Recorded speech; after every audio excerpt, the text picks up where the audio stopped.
let's talk about why I don't call ADHD a superpower. My name is Ann. I'm a licensed marriage and family therapist in Wisconsin and Illinois, and I'm an ADHD specialist, especially with adults with ADHD.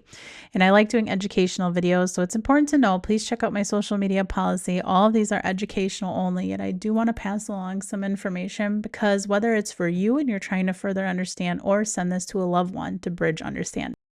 And I want to say this, if you're somebody that believes it's a superpower, that's okay. You do not need to change that. I'm not trying to sway you, and I'm not trying to be oppositional. This is something to let you know that there are alternative ways to think about things. I just want you to consider it, to think about it, to wonder about it. And that's all. And it can stay there. And know that I'm only one person. Don't ever take one person, whether they're a professional or not, as their way of thinking is the way of thinking. I wanted to present that after sitting with thousands of people with ADHD across the lifespan, this is what I have noticed is a lot of them, and I know me with my own lived experience, would not call it a superpower. Now, there are lots of reasons I don't. I just want to share one.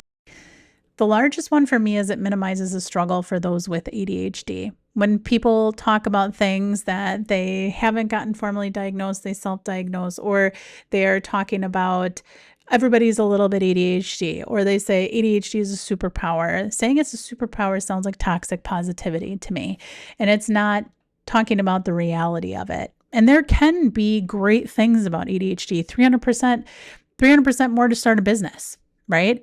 Yet there's also 22 days and 365 days every single year that somebody with ADHD loses out on completely because they're mitigating their executive dysfunction.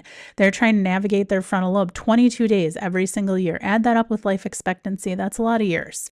So to me, when they say that it's a superpower, I say, why don't we just find balance? It doesn't have to be toxically positive. It doesn't have to be all pain or negative. It could be the reality of this affects my nervous system. This is a medical diagnosis. It's not my identity, not all that I am. It's not something that is all good or all bad. It is something that I have to learn how to mitigate, or I need to work through myself, or my loved ones and I need to work through, because it does take a team.